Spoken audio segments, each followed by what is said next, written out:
Blake, you want to talk about what happened last time we were in Southlake, Texas? You mean the time I was right about moving gear? Welcome to the ChurchGear podcast, where we pull the tech director out of the booth and onto the stage to share the most outlandish stories and hidden wisdom from the tech trenches. And now, here are your hosts. I'm your host, Blake Hodges, a man who may have nearly crashed a cart full of gear, and I'm here with my boss, who would never drop a power amp on a Texas driveway, Toby Walters. That's a great question because I used to live in Texas, and I wonder if I did literally drop a power amp at one point. I'm sure I dropped something in my driveway. I lived there for 6 years and had gear coming in and out of my house all the time. I mean, I think you'd remember a power amp. These things are heavy. You're telling me. You could break someone's foot with a power amp. 100%. Sure. Like, not even meaning to. And I'm thinking back to a moment, I think it was you and Riley were in Chicago at Harvest Bible, and our buddy Peter there that's on staff there was rolling a giant cart of gear. This is a double stack cart. Like, there's stuff on the top and the bottom. And you tell this story because I wasn't even there. Yeah, so we're rolling these carts of gear, and Peter's like one of the nicest guys. Riley wasn't with me on that. This was you, me, Brian. I wasn't there. Oh, I was at another church. You and Brian were at Harvest Bible. Okay. Yeah. So Peter's like super nice guy. I'm getting to know him. Honestly, this is still one of my first like 5 gear runs, I think. And we're going down this slight incline because churches are really good about being friendly to everybody. So this is wheelchair accessible, but the incline is like it's very slight. You don't notice it. And so, which is good because I recently went on a bike ride with Micah from small group, and I was trying to go up the hill, nearly died. I could not do it. So they made this incline slight so that it would be easy. Problem with that is you don't notice it. And so suddenly, me and Peter are talking, and his cart of gear just takes off. Like it is screaming down the hill. And Peter just freaking jumps into action. I mean, this cart's already past him. Like I've already started doing the calculation in my head of like, well, we'll just take a loss on this. I'm not going to, I guess we own it already. We're halfway out. Had we bought it yet? Not technically, but we were going to be, do the right thing. Well, Peter, unlike any human could ever do, just sprints forward, beats it, throws his body in front of the rack, right in front of the wall, and then just slows it down perfectly, and not a single piece of gear fell. It's almost like tech guys are superheroes. It's definitely tech guys are superheroes, and there's a lot of moments where I'm like, the Lord was with ChurchGear because no one should have been able to catch up to that cart. And you not being a tech guy at all, Blake, and certainly not a superhero, we do need to tell your story of the gear cart got away from you. Yeah, my gear cart did not go as well. So we were in Southlake, Texas. My brother actually lives in Southlake, and we were staying at his house, and we needed to move a bunch of power amps from his garage into the van. And so I said, all right, Blake, man up. Let's grab power amps and just walk them to the van. And you always trying to work smarter? Yeah, trying is the key word there. I grabbed a dolly and was like, we'll just put this box of power amps on top of this. Yeah, so you grabbed a dolly, you laid it down flat, so it's one of those carts that it moves from upright to flat, and then you put a plastic tub there and just started filling it with power amps. And every power amp's like 40 or 50 pounds. And so you've easily got 250, 300 pounds, and the power amps are now stacked so high that they're above the tub. So I said, Blake, I don't know that this is a great idea. But, Toby is a boss that prioritizes something funny over something financial. And so he's going to let me do it. And then you use my line back to me. And you're like, it'll be fine. That's Toby's motto. And so I start to roll it and it's going well. And I look back at Toby and I say, going well for 4 seconds? Long enough for me to sing the line. They see me rolling, they hating, and then. As you're singing that, the whole thing starts to shift and slide and fall over. And you try and pull a Peter and get in front of it and bending down like, oh. And dude, I've never heard so many farts come out of a human being. I had a fart attack. It's like from Parks and Rec. And I tried to catch it. And meanwhile, Toby, I've never seen him laugh this hard. His face is the color of the sun. And it was like one of his best moments of my employment. I swear to you, there was at least 17 farts in 10 seconds. I don't know how like that many farts could come out of somebody so fast. If you've ever heard a Gatling gun in a Civil War movie, that's what it sounded like. Blake trying to save gear and a fart attack. It didn't crash, but it didn't save it as smoothly as Peter. Oh. Peter's a hero, and I'm, well, you know what I am. And I got this story out of it, so I'm very excited. You know, speaking of someone who wouldn't have 17 farts while saving some gear, let's bring in the lighting designer / programmer at Gateway Church in Southlake, Texas, Tim Logsdon. Tim, can you confirm that you can save gear without nearly pooping yourself? I don't know. I can't confirm or deny, but I've had a couple of scares in my job here at Gateway. Oh, have you had some stuff almost fall? We actually, speaking of amplifiers, at our warehouse, we had a stack of Crown amplifiers, quite a few of them. You guys might have saw them when you came out. We piled them way too high on one pallet. And so probably 500 to 1,000 pounds of Crown amps, and moving around with the forklifts, taking turns too sharp. We had some close calls dropping those things. So, yeah. That's our story. I literally helped unload our truck filled with a pallet filled with Crown amps from Gateway Church. So, those things like the Macrotech 5000s are almost 90 pounds each. They're crazy heavy. Honestly, the weight of power amps was one of my first observations at ChurchGear. I was like, this is insane. And I remember dropping one I don't know if I ever told you this. I remember dropping one like my first week or two, or it was like my first day. And the edge of it went into my foot. And it cut me so deep that it didn't bleed. There was just a hole in my foot. And I'd also, the day before, fallen and just about sprained my hand. So, you know, it's like my day 2 at ChurchGear. First full-time employee Toby's hired, and I'm walking around like a goblin trying to carry stuff. And I love when I wear flip-flops into the warehouse, and Frank, our operations director, is like, Toby, get out of here. Get some boots on. Well, listen, what was it? Chris or Frank dropped something on their steel-toed boots recently that would have broke their foot if they didn't have those boots. Anyways, all right, Tim, let's get to your lies, or your truths, or a truth and a lie. Number 1, I am typically the first person to read the manual for something technical.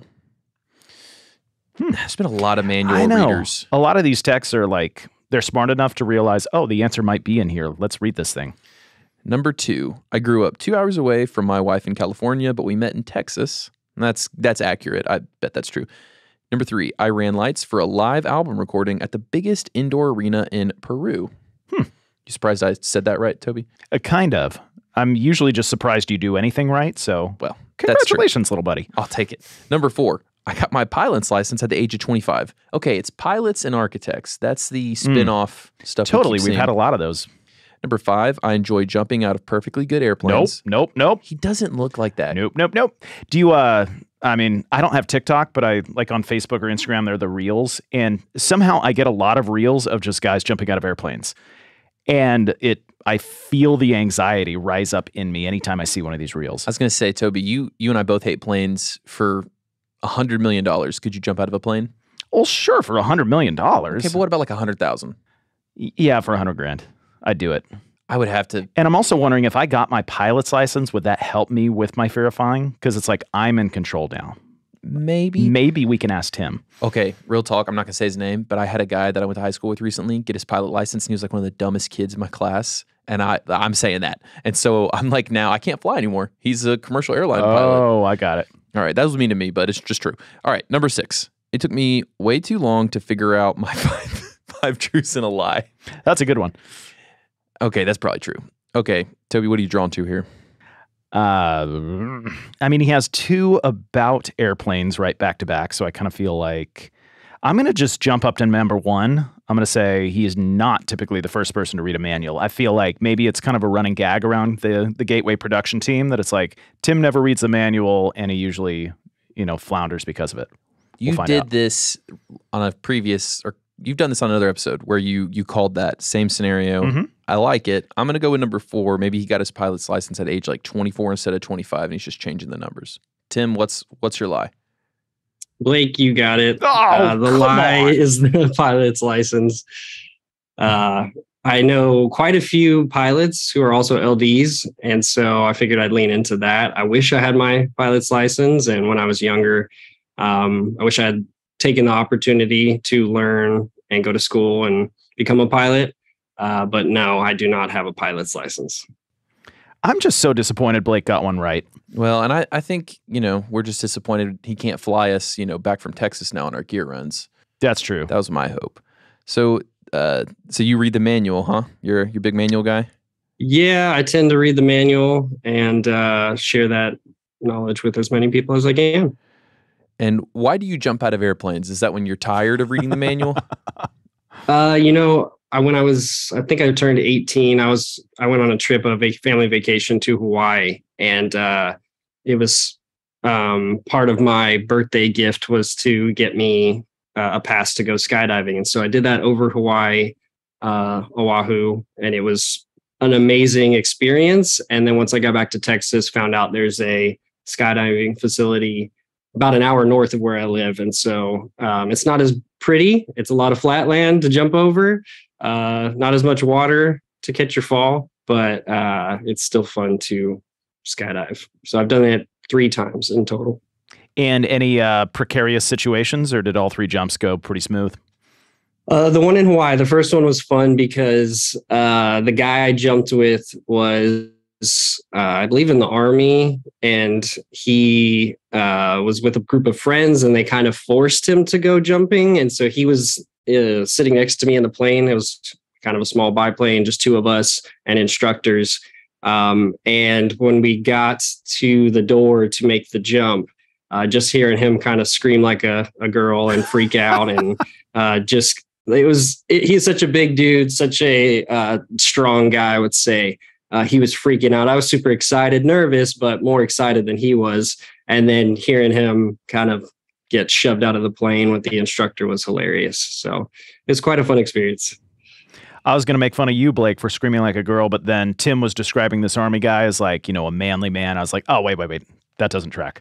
Well, it's a scary thing. Now I'm just imagining if we could set some kind of goal where if enough people did something, Blake and Toby would jump out of a plane. Oh my gosh. That'd have to be a big goal. That would be awesome.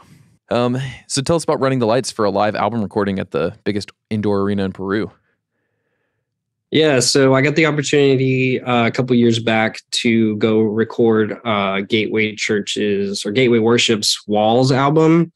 It was my first one that we recorded here. I think it was my first running lights here in Southlake at our main campus that I actually got to program and operate the whole thing.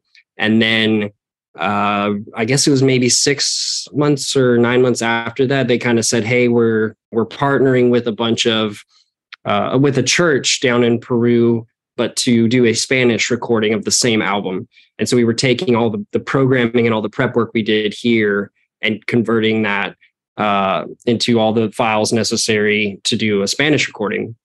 So we took a team of maybe 10, 15 people to Peru. It was kind of my first international trip, and did a full album recording in Peru in the stadium. And I think it holds 10,000 people. And it used to be like an old bull fighting arena. And now it's been converted into a church's actual auditorium arena setting. And so it was a really unique experience that I always look back on as a special event that I got to do that I don't think many people can say they've done before. Yeah, I guess even if you don't know the language, the AVL is still the same. Was that pretty wild to hear a different language, like a worship song, but you can't understand the words, but you can feel the emotion, I bet. Yeah, that was what was super unique is I've never done touring or traveling production. I've only done it for corporate events or church work. And so not coming from a touring background, but actually going to tour this album, I guess, sort of in this location, sitting in front of house and just hearing the voices, sing songs that came out of our house of worship and the heart behind it. They were so engaged. It was incredibly loud. and it was very overwhelming emotionally for me because we had just done this here in the States, and then we were doing it in Peru, and they knew every word to every song, and it was really just beautiful to be a part of. It's so cool to see. Like, we often take for granted how productions come together here in the States, and we can do these amazing like Christmas programs or live albums, and they're awesome. But then you go to somewhere just, in different parts of the world, and you experience that. It's like the spirit just moves a little bit different some other places, and it's just so fun. Yeah, and the gear struggles are really fun. When you get there, you realize you don't have everything you need. You kind of have to ask and hope that it arrives on time. Each, I guess, culture has a different idea of time and when things are urgent and when they're not. And so we dealt with a lot of that, like, hey, we need this, lighting console or audio desk here at this day. And they're like, oh yeah, it'll come in this week. And that ended up being, another day or, 24, 48 hours later. And they're like, oh yeah, here it's ready. And we're like, okay, now we're behind on schedule for production. And so it was fun to figure out those logistics with a team who had done it here with all the gear available, trying to figure out how to do that in Peru. Yeah, I've been to Gateway's warehouse. You definitely have gear available. Talk to us just your background. How did you end up at Gateway Church? What sort of led up to that? Yeah, so before I was hired or even a part of Gateway Church, I worked at a smaller church in the area as a part-time technical director, kind of straight out of high school and college. Nothing to do with my studies. I was going in for computer engineering, and kind of once I latched on to production, I finished my associates, but didn't dive into further study. And so I really enjoyed production. And at this smaller church, they hired me part-time to be their TD for their youth ministry. And so I got to mix audio for a lot of services and learn from their audio lead. And I also prepped like ProPresenter slides and different video segments. And then I was, in the booth all the time. So I noticed like lighting was this different type of expression. So audio, you're taking a lot of sources and inputs from others and kind of creating something with that and manipulating it. Whereas lighting, it like you start with a blank canvas or a black room and you get to create or change that atmosphere. And so that was something I was drawn to, and I kept leaning into that. And so I had a good mentor there who taught me more about lighting and took me through the paces. And I just became really passionate about it. And so at the time I was running like a Frog 88 console with some cyber lights, which I was blessed to, even have a moving light at that time. But it was that and swapping gels on pars for different events and just making up the experience in that youth room. And it really became a passion of mine at that stage. And then I transitioned to running in the main auditorium on an MA Series 1, which was really cool. It was, a beat up board, but they had an ultralight desk, a really small, compact MA, and some additional moving lights. And I fell in love with kind of the MA programming philosophy. And it felt really kind of natural to how my brain works and thinks about programming. And then after that, like about 2 years of working there, I went to a young adults service at Gateway. I didn't really know the Gateway name or the church growth that they were having. It's probably 30 minutes away from my house, and the church I was going to was within 10 minutes. And so I hadn't driven over here or seen what was going on. And my first experience there at the young adult service kind of blew my mind as to the teaching available and how they would follow up with attendees. And so I got really kind of excited to go to Gateway Church. And my girlfriend at the time, now wife, she was going as well. And we kind of went together and got to experience this amazing young adult service. And that at that time, Gateway had 3 campuses, I think, or they were launching their 3rd. And I started to realize the size and like scope of their ministry. And so I got plugged into the tech arts team and got a part-time job, another part-time job at Gateway, doing this weird position called master control. It was just like managing all 3 campuses from the main site and trying to oversee the operations. I'm just imagining your business card. Tim Logsdon, Master Control. I was going to say, is that what we put for you, Toby? Master Control of ChurchGear? Obviously. I mean, that feels like too much control. Tim, you're going to have to teach me how to do that job. Yeah, there we go. Yeah, it was weird. I was told it was like, came from like video world. They use the term master control in certain news broadcasting and other realms. But I figured it was like mission control because you're just juggling all the aspects of like essentially overcom to 2 other sites, like making sure that they're clued into live broadcast and all those kind of functions. And then after 6 months of that, I kind of got bored, or I wanted to know what was next because I liked lighting. And so I volunteered for like 4 weeks running lights.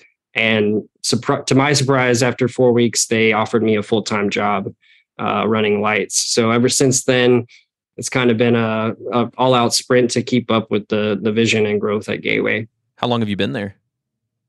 10 years, just over 10 years. You do not look old enough to be there for 10 years. That's awesome, man. You must have done a great job for 4 weeks and they hired you full-time and now you've been there 10 years. Like that's a fun little like success story. Oh, totally. Yeah, I never knew again the scope of Gateway, and Pastor Robert, he's kind of the pastor of pastors, as he would say it. And so there was so much depth to Gateway before I even got involved that once I got involved, it kind of came in waves like, wow, the reach is a lot farther because of the broadcast ministry they had and the radio and television aspects. I came from, smaller churches growing up, like most people. And so it was kind of shocking, but also I could lean into it and be like, oh, wow, there's a lot to this, it keeps giving and there's growth to be had. That's awesome, man. We have recently talked to someone that was saying if your live stream, he was a video guy. He was like, if your live stream is looking off, don't jump to buy the next camera. Talk to your lighting guy and see if you 2 can tag team. A lot of times the lighting can make the difference in like what your live stream is looking like on video. And when he said that, I was like, I want to talk to a lighting guy immediately now to see if that's true. Like, how do you feel about that? Yeah, absolutely. So during COVID, it's kind of one of the most prominent discussions that or examples I would use for that discussion is I got a lot of calls. I mean, being Gateway, we help and resource and assist so many other churches that a lot of them called in and said, hey, we have to go to live stream. Like we can't have in-person services. We need, we either have this camera and this light. What can we do? Or we need a camera and we need a light. And we had to kind of go out just like everyone else and find relatively cheap and good materials or good gear to resource them with, and then assist them in getting that up and running. And the biggest thing was, don't spend all your money on the camera side, the video side, even though that's your capture. Your lighting makes a huge difference. And so if you have a decent, 3-point lighting setup, wherever you're shooting, you will have a better video quality, even if your camera is not the best. You can't get the best gear at that time. And then you can upgrade over time, but usually it's lighting that plays into the video. So I'm hearing lighting is more important than video. Tim said it. Yep. I did. I feel like, Blake and I learned so much. Like I know the basics of tech. Blake knows nothing. But just the simple fact of, different departments like communicating and working together, it's like a video guy could think, our live stream's not looking great. We need to fix the problem on the video side. And no, we should probably start communicating with the other people that are involved. And then, Tim, I also love how you described lighting as you're presented a blank canvas and you get to just create from zero. Whereas the audio guys never really thought of it that way. like they're provided the creative input, and the audio guys are, kind of making it shine a bit. Talk to us a little bit just about, your, like the broadcast campus at Gateway. What is your lighting setup like, and what kind of cool things are you able to do on Sunday mornings?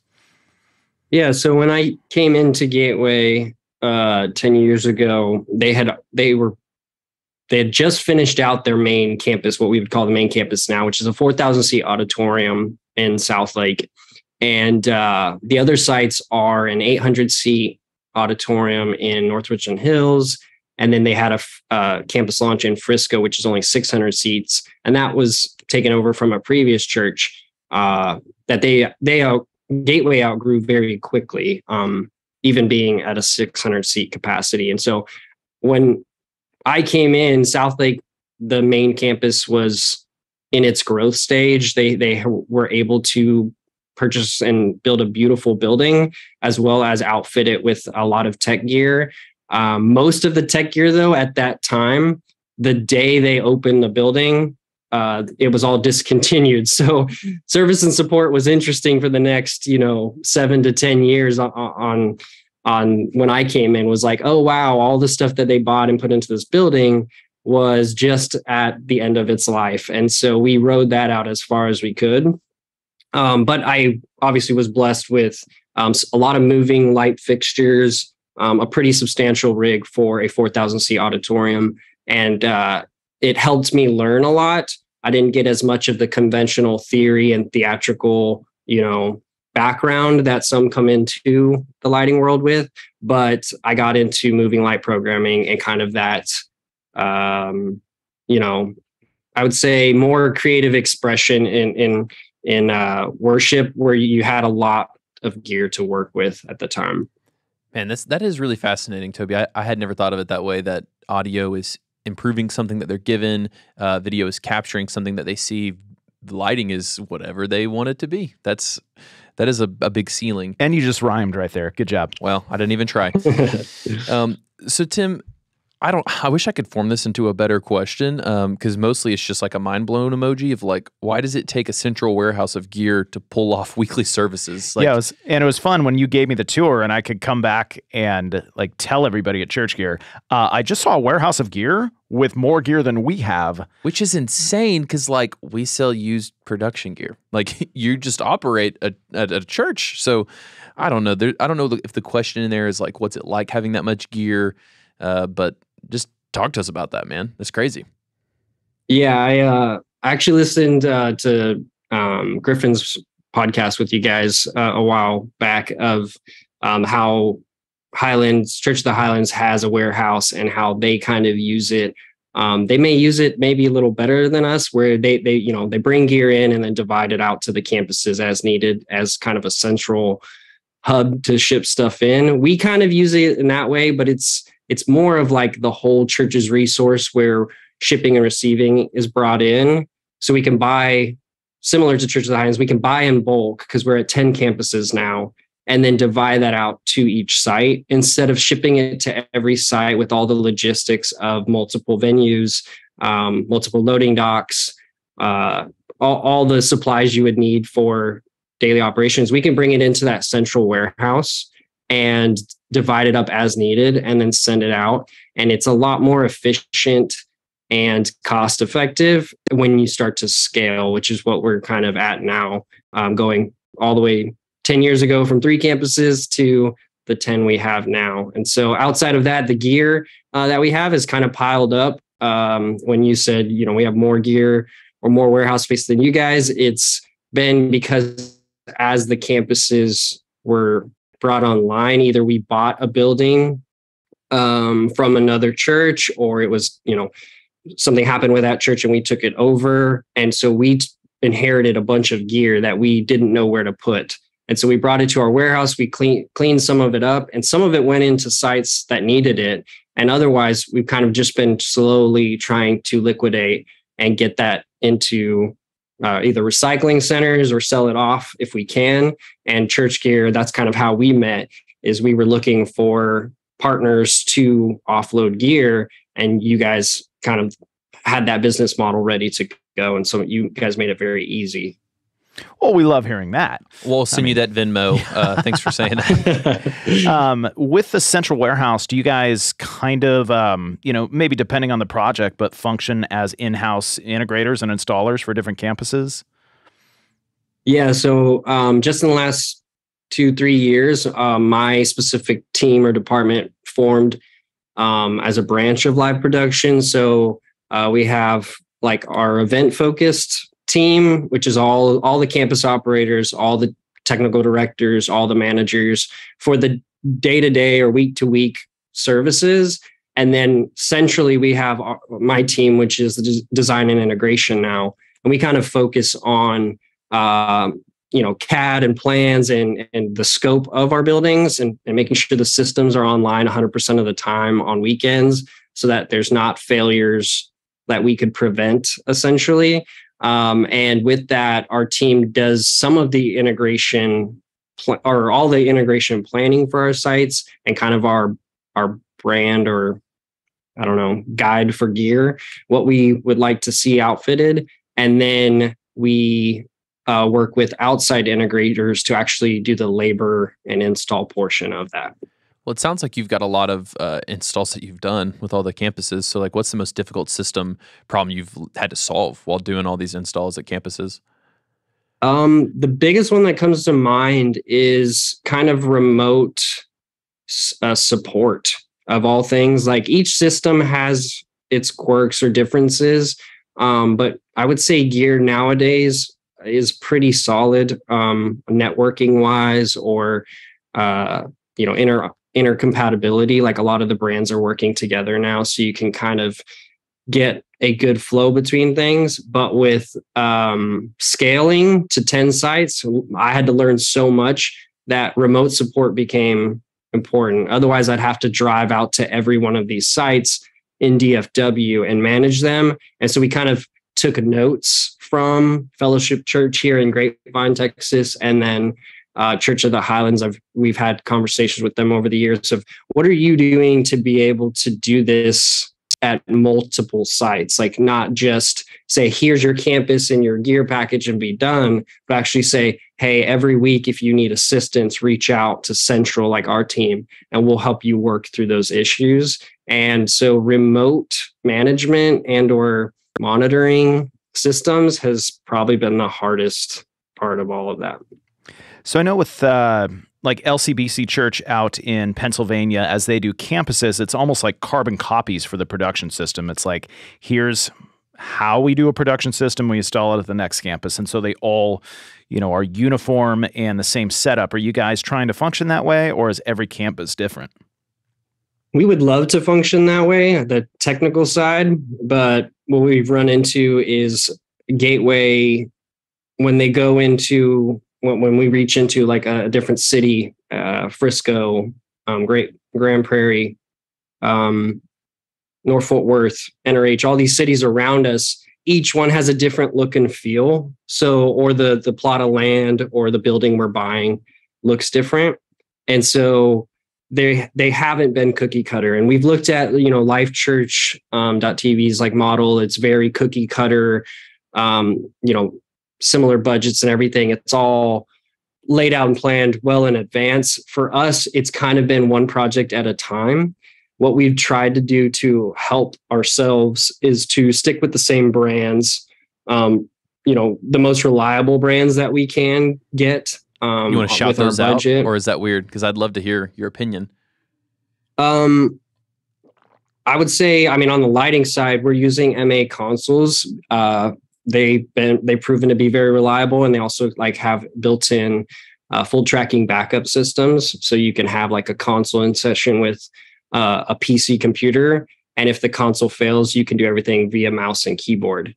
So you have these, systems that you can, or these brands that have systems that you can lean into to help you do this, every weekend of the year, which I like to say, like, they never stop coming. Every weekend we have a service and we've got to be prepared for it.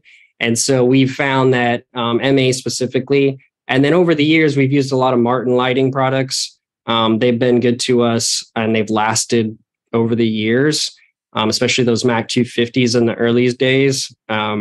which we're, finally selling off now, is they are so reliable. They lasted forever.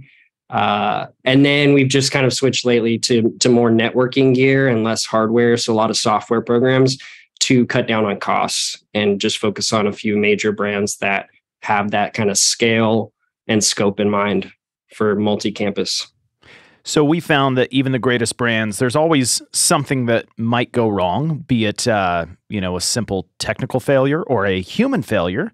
We're wondering at Gateway, or something that you've experienced, like, do you have a good disaster story where everything went wrong? Yeah, there's been a few. I mean, time code is a big one. If time code fails, a lot of things fail. Depending on how you've set up. And I'd say in the early few years of me being at Gateway, we experimented with it a few times. And so time code's reliable, but if the systems in place don't support it perfectly, or you didn't set it up, we didn't have a lot of knowledge. If anything got off track or we didn't trigger something at the right time, it would kind of fall apart. And we had that happen a couple times during conferences. And we just learned from it and tried to pull other people who are using time code and fix our mistakes. And so we've gotten better at that. But my biggest flub, I would say, you said like a personal failure, would be I was running my first year at the North Richland Hills campus as a full-time LD, and I'm programming away. We get into service, and first song one, they go to hit the downbeat transition from the oversight moment. And I went to shut off or start an effect on the lighting board. And there's in the MA, it's like common keystroke is off U4, and it turns everything off. And so I was trying to off an effect, and I hit the wrong key, and the whole room just went dark at the downbeat of the song, and did not recover well. I had to scramble to get the lights back on, get back into my queue. I didn't know a ton about a flub or recovery at that time. And so it was nerve-wracking for me to just get everything running again and try to get through that service and explain myself after. I was going to say, if you could have put it back up quickly, since it went dark on the downbeat, you'd almost could have just made a dramatic moment. What was it like? Yes. Who'd you have to talk to after that, after that service? What was that like? Yeah, each of our campuses have always had like a TD, like an oversight to the tech crew who's working, even if it's just like all volunteers. We try to have like a part-time or a full-time person managing them. And so they just kind of look over, and luckily they were trusting that I could figure it out. So we have comm systems, and we were communicating about it. But I would say, like you said, the downbeat, it was kind of maybe well-timed. The recovery was not. Everything came back, one off.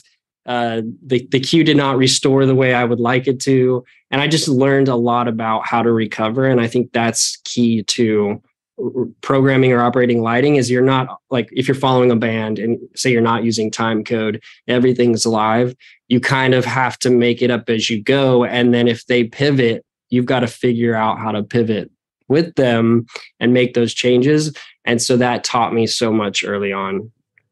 Man, that's a tough one. So it seems like everyone has their fart attack moment, Toby, where Yeah, I was thinking we actually start every episode with a Blake disaster story. And then, people are often wondering, like, how does Blake have so many disaster stories, so many flubs? I don't know. Like, do you just manufacture them, or? At this point, I'm just doing it to make you laugh. Perfect. I was really late for a podcast. I won't say whose podcast it was. I just totally forgot. And I looked at Toby and I was like, on a serious note, I do apologize. And he just cackles and goes, "Oh, no. This is great content." And gave me least responsible ChurchGear employee award at the next staff meeting. Mm-hmm. So you still hold that title. That was fun. Well, Tim, give us your tech takeaway, man. What's whether it be relational, philosophical, technical, Lord forbid it be technical. What's a piece of advice you'd give at all church techs, regardless of their church size? Yeah, something that I've picked up over time is just never be afraid to ask for help. It's been key to my growth.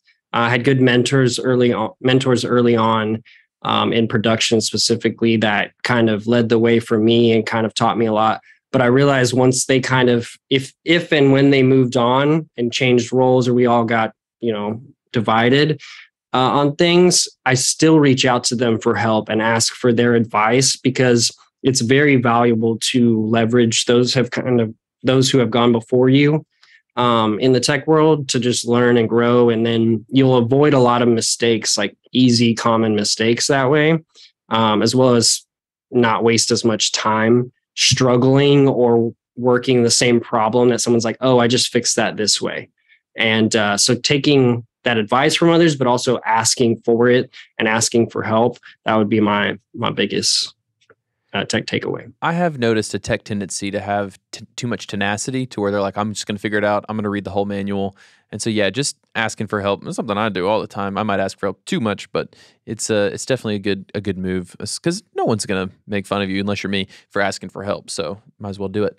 I'll make fun of you. Well, that's what I'm saying. I mean, that's why I asked Drew and Sarah now for stuff. Yeah, it's a good move. Well, Tim, dude, we really appreciate you coming on, man. You want to plug anything?